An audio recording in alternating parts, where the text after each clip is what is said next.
همونطور که میبینید این یه ویدیوی خیلی ساده از یه پسره که داره میره مسافرت و توی آسانسور میاد. آره چی میشه اگه توی اون کیف جنازه دوست دخترش باشه؟ بی‌ناموس ما داریم زحمت میکشیم. شوکه عجیبی بهت وارد میشه اگه این ویدیو رو تا آخرش ببینید. آخه این درسته خدایی، چون قرار قانع بشی که دوستی‌های مجازی خیلی وحشتناکن. این داستان عجیب و غریب برمیگرده به گریس، دختر 21 ساله با رویاهای بزرگ. اون اهل یه محله کوچیک توی انگلیس بود. گریس با خودش فکر کرده بود که بعد از فارغ التحصیلی به خودش یه جایزه‌ای بده و 1 سال توی دنیا بگرده. بعد از اون 2 هفته توی آمریکای شمالی میمونه و در 2 دسامبر سال 2018 میرسه به نیوزلند و قرار بوده که 2 هفته اونجا بمونه. اما بعد از مدتی به پدر مادر گریس هیچ پیامی ارسال نمیشه. اونها دیگه هیچ خبری از دخترشون نداشتن. پس سریعا به پلیس زنگ زدن و پلیس هم سریعا جستجوشو شروع کرد. اونا همه جا رو گشتن، هتل‌ها، فرودگاه و همه دوربین‌های خیابونا و همه جا رو میگرده تا اینکه گریس رو در یکی از خیابون‌ها وقتی که داشته به همراه یه مردی به سمت یک میخونه حرکت می‌کردن رو پیدا میکنه. اونا حتی به این شدت پیگیر بودن که اکانت فیسبوک گریس رو هم چک میکنن و حتی کامنتاش رو هم میخونن که با همین مردی که توی ویدیو میبینید به هم پیام میدادن. اسم این مرد جسی بوده که یک کارگر ساختمانی و یک باریستا بوده. حتی توی فیسبوک هم پیام‌های جسی مربوط می‌شده به 1 دسامبر، یعنی 1 روز قبل از تولد گریس. پلیس سریعاً جسی رو میاره و ازش یه سری سوالات میپرسه و جوابای جسی هم که انگار می‌خواسته بچه خر کنه خیلی احمقانه بود. سیستش میتونست اینجوری باشه.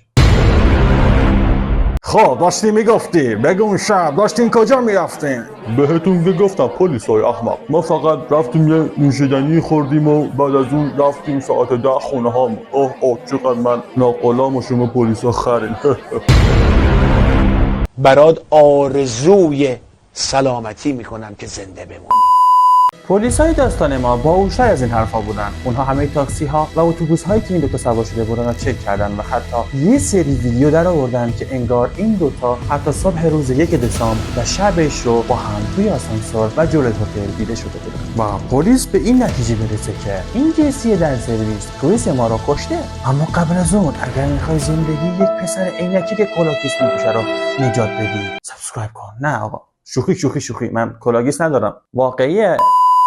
اما این وسط چند تا چیز کار جسی بیچاره ما رو خراب میکنه. به گفته رفقای جسی انگار داشتیم کلی پرخاشگری میکرده. یه داستان درگیری هم توی پروندهش داشته. خوشبختانه متاسفانه واسه داشتمون همه وسایل گریس هر چی که خریده بوده یا نخریده بوده و حتی لباساش توی اتاقشون پیدا میشه، اتاقی که مربوط به جسی بوده. اما در آخر گفته میشه که جسی گریس رو به طور خیلی وحشتناکی در اتاق خوابش به قتل رسونده. انگار یک تناب رو برداشته و دور گردن گریس بسته و به مدت 5 ثانیه اون رو فشار داده و گریس رو به قتل رسونده.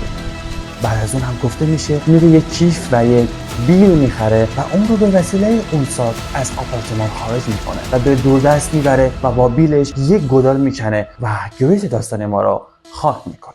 روح در آرامش، به کسی اعتماد نکنید. منم ساب کن باشه.